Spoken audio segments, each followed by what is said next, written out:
Hello friends, स्वागत है आप सभी का सॉल्यूशन दृश्य यूट्यूब चैनल में। फ्रेंड्स, इस वीडियो में इडियम्स एंड फ्रेजेस से रिलेटेड प्रैक्टिस सेट लिया है। इस प्रैक्टिस सेट में 30 क्वेश्चन कवर करेंगे। आप लोगों को जरूर बताना है कि आप लोगों ने 30 में से कितना स्कोर किया है। और इस वीडियो का जो पीडीएफ फाइल है आपको टेलीग्राम के चैनल पे 1 से 2 दिन मिल जाएगा। तो टेलीग्राम का जो लिंक है वो वीडियो का डिस्क्रिप्शन में है, तो आप सभी लोग जो है टेलीग्राम को ज्वाइन कर लीजिए। और लास्ट में मैं जो क्वेश्चन पूछता हूँ उसका भी आंसर आप लोग कमेंट बॉक्स में जरूर दीजिएगा। तो चलिए इस प्रैक्टिस सेट को शुरू करते हैं। अगर आप चैनल पे पहले आप विजिट की चैनल को सब्सक्राइब करें, बेल आइकन प्रेस करें। चलिए वीडियो को शुरू करते हैं। और आप सभी लोग जो है मेरे साथ साथ लाइव चैट में भी आंसर देते रहिए, मैं सभी के कमेंट जो है रीड कर रहा हूँ। तो चलिए इस प्रैक्टिस सेट को शुरू करते हैं। सबसे पहला question number 1, to break the ice means. तो to break the ice idiom का क्या मतलब हो जाएगा? तो to break the ice idiom का मतलब होता है to start a conversation in a friendly way, मतलब कि किसी बातचीत की शुरुआत करना ताकि माहौल जो है ये सहज हो जाए। तो यहाँ पे इसका राइट ऑप्शन हो जाएगा ऑप्शन बी करेक्ट हो जाएगा। इसको आप कैसे याद रख सकते हैं? ब्रेक मतलब होता है तोड़ना और आइस मतलब होता है बर्फ़। तो बर्फ़ को तोड़ने से पहले आप क्या करेंगे? ये कन्वर्सेशन करेंगे। कन्वर्सेशन क्या करेंगे कि इसको कैसे तोड़ा जाए, क्योंकि बर्फ़ जो है अपने आप में हार्ड होती है। तो to start a conversation in a friendly way, friendly way के माध्यम से आप जो है बातचीत करेंगे, मतलब कि कन्वर्सेशन करेंगे कि इसको कैसे तोड़ें। तो आप ऐसे याद रख सकते हैं इसको, टू ब्रेक द आइस मतलब कि to start a conversation in a friendly way, मतलब कि किसी भी आदमी के साथ या किसी भी चीज़ के साथ आप जब फ्रेंडली वे कन्वर्सेशन करेंगे तो आप जो है उसको आसानी से कर सकते हैं। तो यहाँ पे इसका राइट ऑप्शन हो जाएगा ऑप्शन बी करेक्ट हो जाएगा। इसको आप ऐसे याद रख सकते हैं, टू ब्रेक द आइस मतलब कि to start a conversation in a friendly way, मतलब कि किसी बातचीत की शुरुआत करना ताकि माहौल जो है ये सहज हो जाए। इस इडियम का मतलब हो जाएगा। अगले question number 2, bite the bullet means. तो बाइट द बुलेट इडियम का क्या मतलब होता है? तो बाइट द बुलेट इडियम का मतलब होता है to take a difficult decision, मतलब कि कठिन परिस्थिति को सहन करना या फिर कोई मुश्किल निर्णय लेना। तो यहाँ पे इसका राइट ऑप्शन हो जाएगा ऑप्शन यहाँ पे इसका सी ऑप्शन यहाँ पे इसका करेक्ट हो जाएगा। इसको आप कैसे याद रख सकते हैं? बुलेट मतलब कि बुलेट को आप बाइट करेंगे, अगर किसी भी बुलेट को आप बाइट करेंगे तो ये बहुत कठिन काम होगा ना, बहुत डिफ़िकल्ट काम होगा ना। तो यहाँ पे टेक अ डिफ़िकल्ट डिसीजन, तो यहाँ पे इसको आप ऐसे याद रख सकते हैं। तो यहाँ पे इसका सी ऑप्शन यहाँ पे इसका करेक्ट हो जाएगा। अगला question number 3, burn the midnight oil means. तो burn the midnight oil idiom का क्या मतलब हो जाएगा?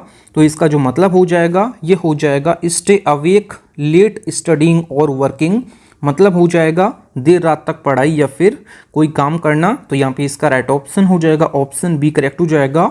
इसको आप कैसे याद रख सकते हैं? तो बर्न मतलब होता है जलना, मिडनाइट मतलब होता है रात को, मतलब कि आधी रात को, और ऑयल मतलब कि ऑयल को आधी रात को जलाना। इसका इडियम का मैं मतलब आपको समझा रहा हूँ कैसे इसको याद रखना है। तो सिंपली आप जो है मिडनाइट मतलब कि आधी रात में, ऑयल मतलब कि बर्न करना। जब आप ऑयल को बर्न करेंगे रात में तो आप ये तो खाना बना रहे होंगे, क्योंकि स्टूडेंट लाइफ में रात के 12 बजे कभी खाना बन रहा है तो कभी 2 बजे बन रहा है, तो तेल जो है जल रहा है। या फिर आप पढ़ रहे हैं तो उससे भी आप जो है दिया जला रहे हैं या फिर मोमबत्ती से पढ़ रहे हैं अगर लाइट नहीं है तो। अगर आप रात को मिडनाइट ऑयल बर्न कर रहे हैं तो मतलब कि आप पढ़ रहे हैं या फिर आप काम कर रहे हैं। तो यहाँ पे इसका राइट ऑप्शन हो जाएगा स्टे अवेक लेट स्टडिंग और वर्किंग। तो यहाँ पे इसको आप ऐसे याद रख सकते हैं, मतलब कि देर रात तक पढ़ाई करना या फिर कोई काम करना। तो यहाँ पे इसका बी ऑप्शन यहाँ पे इसका करेक्ट हो जाएगा। अगला question number 4, call it a day means. तो call it a day idiom का क्या मतलब हो जाएगा? तो call it a day idiom का मतलब होता है stop working for the day, मतलब कि आज का काम खत्म करना। तो यहाँ पे इसको आप कैसे याद रख सकते हैं? तो यहाँ पे लिखा है कॉल इट अ डे, मतलब कि कॉल करना दिन में। तो दिन में आप जब किसी को कॉल करेंगे मतलब कि आपने जो है जो भी आप काम कर रहे थे उसको आपने बंद कर दिया, अब जो है किसी को कॉल कर रहे हैं दिन में, तो आप simply stop working for the day, मतलब कि दिन का काम आपने बंद कर दिया और किसी को आप कॉल कर रहे हैं। तो जब आप किसी को कॉल करेंगे तो अपना काम जो है बंद करेंगे ना, तो काम को जब बंद किया stop working for the day, आप इसको यहाँ से याद रख सकते हैं। तो यहाँ पे इसका सी ऑप्शन यहाँ पे इसका करेक्ट हो जाएगा। अगला question number 5, hit the nail on the head means. तो hit the nail on the head idiom का क्या मतलब हो जाएगा?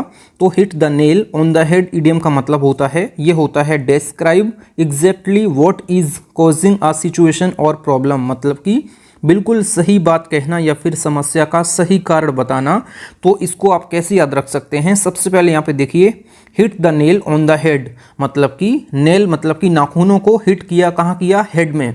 जब आप किसी के हेड में नाखूनों को हिट करते हैं तो वो डिस्क्राइब कर रहा है exactly what is causing a situation और प्रॉब्लम, मतलब कि वो जो है एग्जैक्टली बता रहा है कहाँ किया है, हेड में किया है, किससे किया है, नाखूनों से किया है। तो यहाँ पे इसका सी ऑप्शन, यहाँ पे इसको ऐसे याद रख सकते हैं, डिस्क्राइब एग्जैक्टली, मतलब कि वो बता रहा है कि नेल से आक्रमण किया है, हिट किया, कहाँ किया, ये हेड में किया है। Describe exactly what is causing a situation और प्रॉब्लम, आप इसको ऐसे याद रख सकते हैं। अगला question number 6, let the cat out of the bag means. तो let the cat out of the bag idiom का क्या मतलब हो जाएगा। तो let the cat out of the bag मतलब होता है रिवील आ सीक्रेट, मतलब कि अपने किसी भी राज को उजागर करना।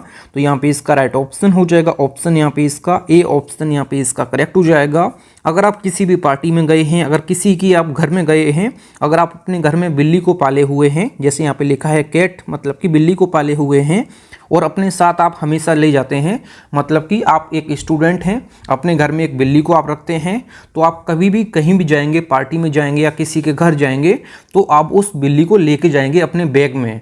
अगर वो बिल्ली जो है आउट हो जाती है बैग से, तो जो है आपका जो सीक्रेट है वो जो है उजागर हो गया है, मतलब कि रिवील हो गया है कि आपके पास एक बिल्ली है, तो आपने किसी को तो बताया नहीं था, तो ये रिवील हो गया है सीक्रेट। तो आप इसको ऐसे याद रख सकते हैं। तो यहाँ पे इसका ए ऑप्शन यहाँ पे इसका करेक्ट हो जाएगा। Let the cat out of the bag, मतलब कि जो कैट है ये आउट हो गई है बैग से, तो रिवील आ सीक्रेट, आप इसको ऐसे याद रख सकते हैं। तो यहाँ पे इसका राइट ऑप्शन हो जाएगा, ऑप्शन ए करेक्ट हो जाएगा। अगला question number 7, once in a blue moon means. तो once in a blue moon idiom का क्या मतलब हो जाएगा। तो once in a blue moon idiom का मतलब होता है, ये होता है वेरी रेयरली, मतलब कि बहुत ही कम अवसर पर। तो यहाँ पे इसका राइट ऑप्शन हो जाएगा, ऑप्शन ए करेक्ट हो जाएगा। इसको आप कैसे याद रख सकते हैं, once in a blue moon, मतलब कि ब्लू मून आप लोगों ने कब देखा है, तो ब्लू मून जो है आपने नहीं देखा होगा, मतलब कि ना के बराबर, वेरी रेयरली। तो यहाँ पे इसका राइट ऑप्शन हो जाएगा, ऑप्शन ए करेक्ट हो जाएगा। इसको आप ऐसे याद रख सकते हैं कि ब्लू मून जो है आपने कब देखा है, तो आपने कभी नहीं देखा है, अगर देखा भी है तो 1 से 2 बार देखा होगा, बहुत ही मुश्किल से, नहीं तो नहीं देखा होगा। तो इसका जो राइट ऑप्शन हो जाएगा वेरी रेयरली, मतलब कि बहुत ही कम अवसर पर, मतलब ब्लू मून जो है बहुत ही कम है उसका अवसर देखने का। तो यहाँ पे इसका राइट ऑप्शन हो जाएगा, ऑप्शन ए करेक्ट हो जाएगा। अगला question number 8, piece of cake means. तो पीस ऑफ केक इडियम का क्या मतलब हो जाएगा।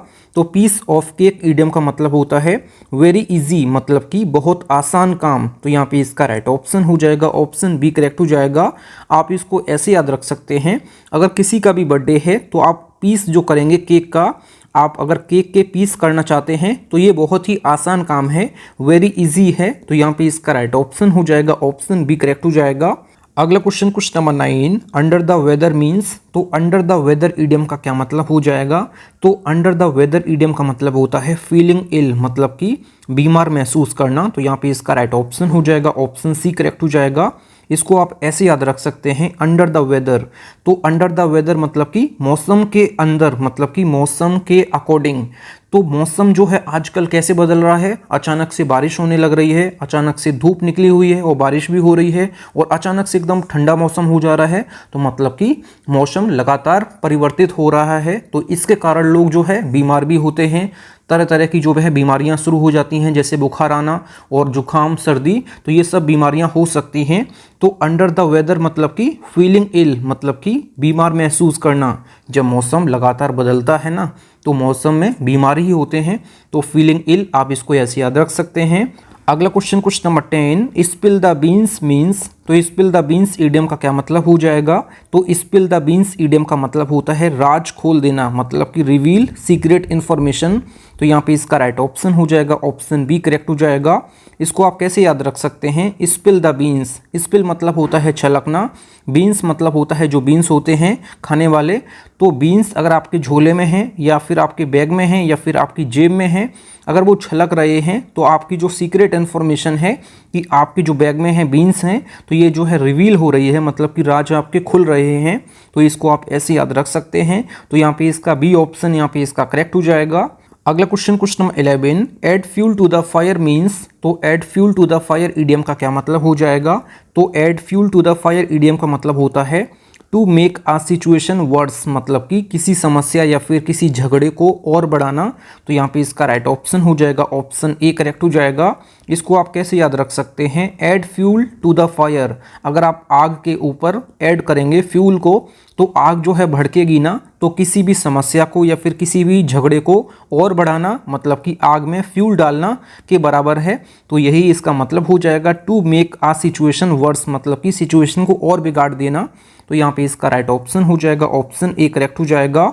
अगला question number 12, bark up the wrong tree means. तो bark up the wrong tree idiom का क्या मतलब हो जाएगा?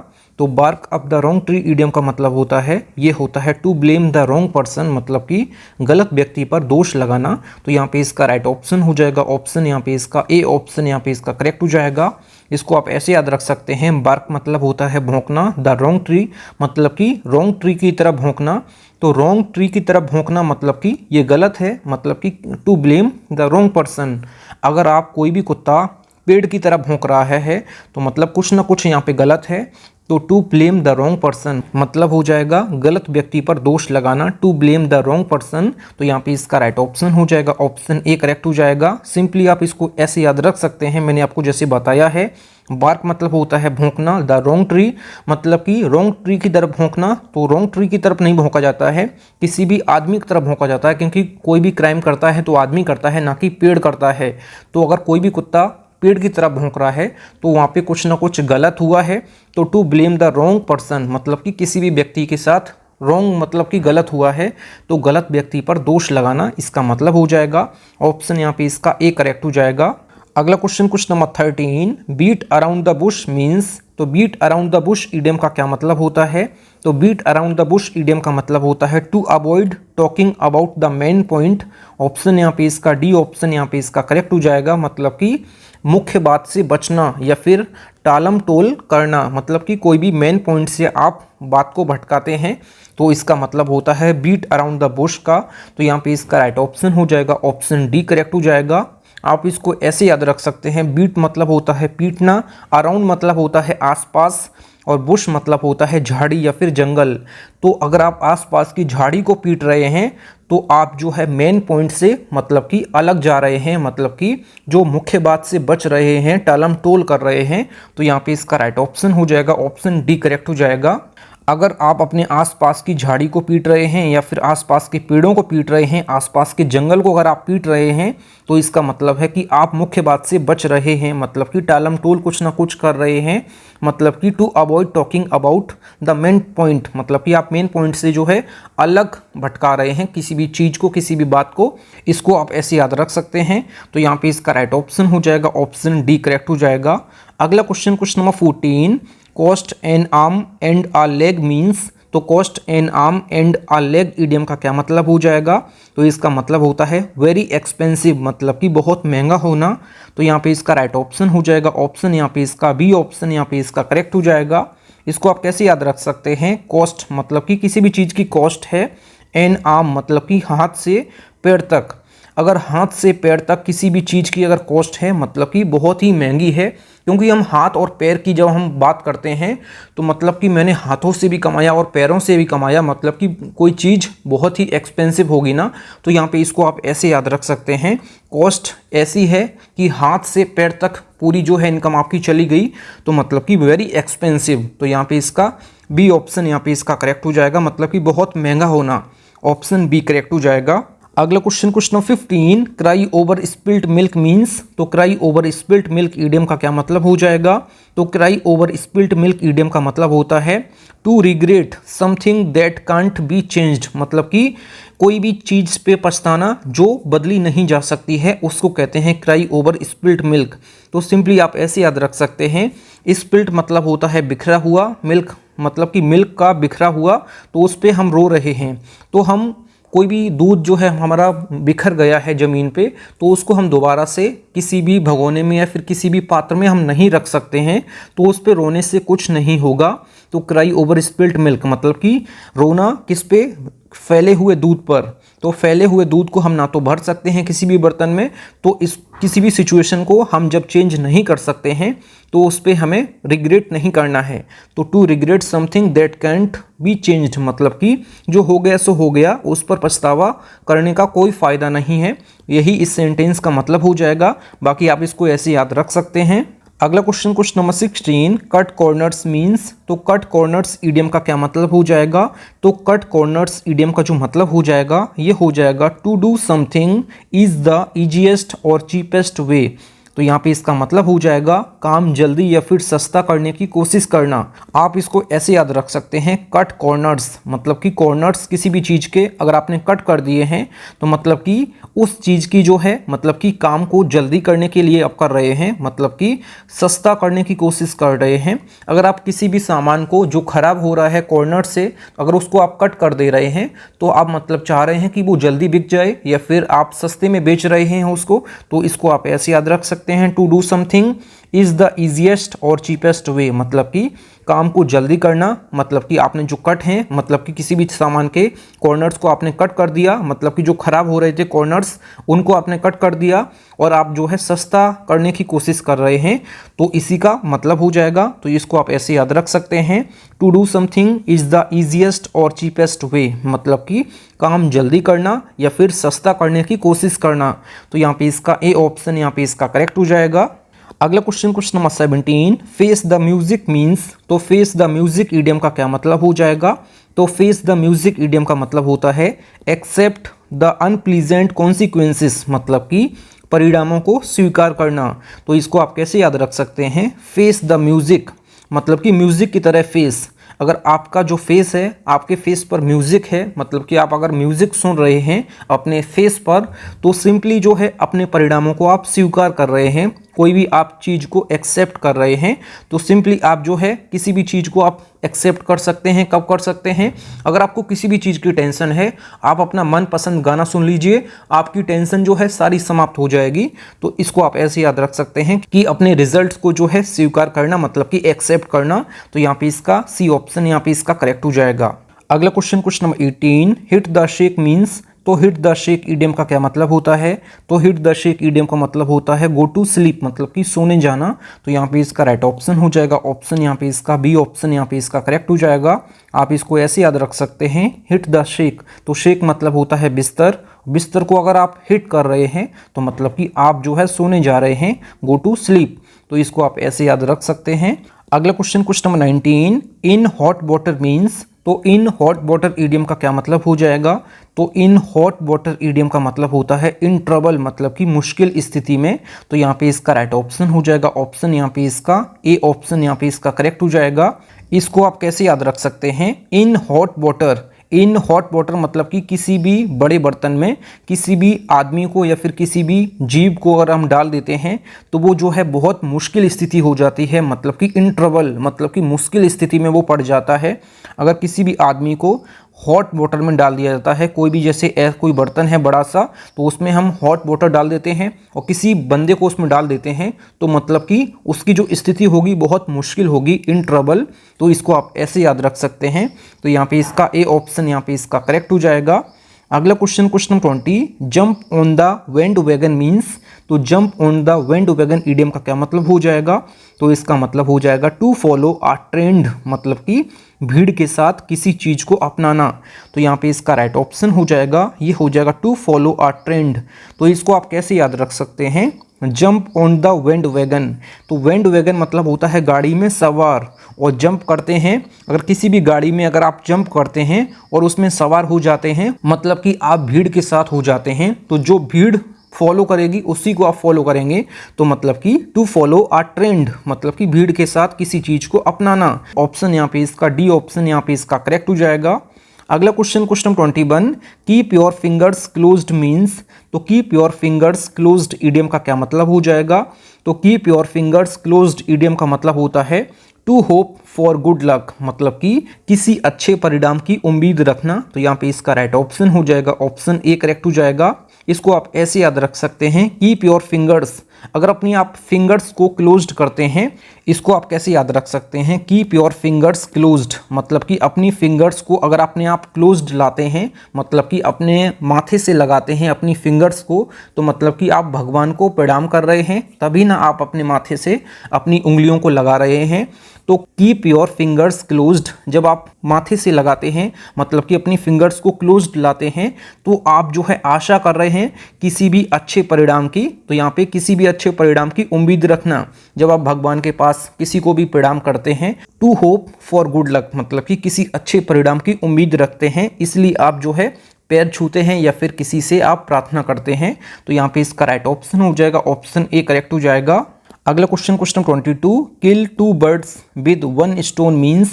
तो किल 2 बर्ड्स विद 1 स्टोन ईडियम का क्या मतलब हो जाएगा, इसका मतलब हो जाएगा सॉल्व 2 प्रॉब्लम्स विद 1 एफर्ट, मतलब कि एक ही प्रयास में 2 काम करना। तो सिंपली आप इसको ऐसे याद रख सकते हैं, आपने किल किया किसको, 2 बर्ड्स को, और एक शॉट में, मतलब कि अगर आपने एक पत्थर का टुकड़ा फेंका, उसमें जो है 2 बर्ड्स को आपने अगर मार दिया, तो मतलब कि आपने 2 प्रॉब्लम्स को जो है एक साथ ही जो है सॉल्व कर लिया है। तो सॉल्व 2 प्रॉब्लम्स विद 1 एफर्ट, मतलब कि एक ही प्रयास में जो है आपने 2 प्रॉब्लम्स को जो है सॉल्व कर लिया है, इसको आप ऐसे याद रख सकते हैं। अगला question 23, let sleeping dog lie means. तो let sleeping dog lie idiom का क्या मतलब हो जाएगा, तो इसका मतलब हो जाएगा avoid restarting an old argument. तो यहाँ पे इसका राइट ऑप्शन हो जाएगा ऑप्शन सी करेक्ट हो जाएगा, मतलब कि पुरानी समस्या को फिर से ना उठाना। तो इसको कहते हैं लेट स्लीपिंग डॉग्स लाई। तो इसको आप ऐसे याद रख सकते हैं, लेट स्लीपिंग मतलब कि सोना कुत्ते की तरह। अगर आप कुत्ते की नींद सोते हैं तो आपका जो भी आर्ग्यूमेंट हुआ होगा, अगर आप जब सो जाएंगे कुत्ते की तरह, मतलब कि 10 से 15 मिनट के लिए, तो आप भूल जाएंगे कि मेरी किससे क्या लड़ाई हुई थी। तो ये चीज़ होती है, तो इसको आप ऐसे याद रख सकते हैं, लेट स्लीपिंग डॉग लाई मतलब होता है कि avoid restarting an old argument, मतलब कि पुरानी समस्याओं को फिर से ना उठाना। जब आप पुरानी समस्याओं को फिर से नहीं उठाएंगे तो कब नहीं उठाएंगे, जब आप सो जाएंगे, और वो भी कितनी भी नींद, कुत्ते की तरह नींद। 10 से 15 मिनट आप जब सो जाएंगे तो आपको पता ही नहीं रहेगा कि थोड़ी देर पहले किससे क्या झगड़ा हुआ था। तो इसको आप ऐसे याद रख सकते हैं। तो यहाँ पे इसका सी ऑप्शन यहाँ पे इसका करेक्ट हो जाएगा। अगला question 24, miss the boat means. तो मिस द बोट ईडियम का क्या मतलब हो जाएगा, तो मिस द बोट ईडियम का मतलब हो जाएगा, ये हो जाएगा अवसर से चूक जाना, मतलब कि टू लूज एन अपॉर्चुनिटी। तो यहाँ पे इसका राइट ऑप्शन हो जाएगा ऑप्शन ए करेक्ट हो जाएगा। इसको आप कैसे याद रख सकते हैं, आप ऐसी जगह फंसे हुए हैं जहां केवल बोट चलती हैं। मिस द बोट मतलब कि अगर आपने मिस कर दिया है बोट को, तो सिंपली आप जो है अवसर से चूक गए हैं, मतलब कि टू लूज एन अपॉर्चुनिटी, मतलब कि अपॉर्चुनिटी आपने जो है छोड़ दी है। तो मिस द बोट आप इसको ऐसे याद रख सकते हैं। अगला question 25, no pain no gain means. तो no pain no gain idiom का क्या मतलब हो जाएगा, तो नो पेन मतलब कि अगर आप पेन मतलब कि नहीं सहेंगे, दर्द को नहीं सहेंगे, तो आप कुछ भी प्राप्त नहीं कर पाएंगे। तो सिंपली आप इसको ऐसे याद रख सकते हैं, effort is necessary to succeed, मतलब कि अगर आप कोई भी प्रयास करेंगे तभी जो है आप जो है सफलता को प्राप्त होंगे। तो आप सिंपली इसको ऐसे याद रख सकते हैं, अगर आप पेन को नहीं सहेंगे, दर्द को नहीं सहेंगे, तो आप कुछ भी हासिल नहीं कर सकते हैं। इसलिए आपको प्रयास करते रहना चाहिए, किसके लिए, सफलता के लिए। सिंपली आप इसको ऐसे याद रख सकते हैं। तो बिना मेहनत के सफलता नहीं मिलती है, effort is necessary to succeed. तो यहाँ पे इसका राइट ऑप्शन हो जाएगा ऑप्शन ए करेक्ट हो जाएगा। अगला question 26, of the hook means. तो ऑफ द हुक ईडियम का क्या मतलब हो जाएगा, तो ऑफ द हुक ईडियम का मतलब होता है, ये होता है किसी परेशानी या फिर जिम्मेदारी से मुक्त होना। तो फ्री फ्रॉम रिस्पॉन्सिबिलिटी और ट्रबल। तो यहाँ पे इसका राइट ऑप्शन हो जाएगा ऑप्शन ए करेक्ट हो जाएगा। इसको आप कैसे याद रख सकते हैं, हुक मतलब होता है, हुक ऐसा होता है अगर आप अभी हुक में फंसे हुए हैं, और ऑफ मतलब होता है, इससे मतलब होता है अलगाव। अगर आप हुक से जो है अलग हो रहे हैं तो मतलब कि अपनी परेशानी या फिर अपनी जिम्मेदारी से आप मुक्त हो रहे हैं। तो सिंपली आप इसको ऐसे याद रख सकते हैं, ऑफ द हुक। तो हुक्स में आप अभी फंसे हुए हैं, ऑफ मतलब होता है अलग होना। तो अगर आप हुक से अलग हो रहे हैं तो मतलब कि फ्री फ्रॉम रिस्पॉन्सिबिलिटी, मतलब कि किसी परेशानी या फिर किसी जिम्मेदारी से आप मुक्त हो रहे हैं। तो सिंपली आप इसको ऐसे याद रख सकते हैं। अगला question number 9, on cloud 9 means. तो ऑन क्लाउड 9 ईडियम का क्या मतलब हो जाएगा? तो ऑन क्लाउड 9 ईडियम का मतलब होता है एक्सट्रीमली हैप्पी, मतलब कि बहुत खुश होना। तो यहाँ पे इसका राइट ऑप्शन हो जाएगा ऑप्शन, यहाँ पे इसका डी ऑप्शन यहाँ पे इसका करेक्ट हो जाएगा। एक्सट्रीमली हैप्पी मतलब कि आप बहुत ज़्यादा कब खुश होंगे? आपकी जॉब जो है सुबह 10 बजे से लेकर शाम को 5 बजे तक है, और जो ऑन क्लाउड मतलब कि जो बादल हैं ये किस पे निर्भर हैं? ये सुबह 9 बजे तक निर्भर हैं कि सुबह 9 बजे तक ही हम बरसेंगे, उसके बाद जो है हम नहीं बरसेंगे। तो आप जो है सुबह 10 बजे से लेकर शाम को 5 बजे तक आराम से आप जॉब करने जा सकते हैं बाहर। तो आप जो है गीले नहीं होंगे, बारिश में नहीं भीगेंगे, तो आप जो है बहुत ही ज़्यादा खुश होंगे, एक्सट्रीमली हैप्पी होंगे आप, क्योंकि आप जो है कि सुबह से लेके बारिश हो रही है 9 बजे तक, उसके बाद जो है बारिश बंद हो गई, आप अपनी जॉब पे जाते हैं 10 बजे और शाम को 5 बजे आते हैं और कोई भी बीच में बारिश नहीं होती है, तो आप जो है एक्सट्रीमली हैप्पी होते हैं, बहुत ज़्यादा खुश होते हैं। तो सिंपली आप इसको ऐसे याद रख सकते हैं। अगला क्वेश्चन नंबर 28, वंस बिटेन ट्वाइस शाय मीन्स। तो वंस बिटेन ट्वाइस शाय ईडियम का क्या मतलब हो जाएगा?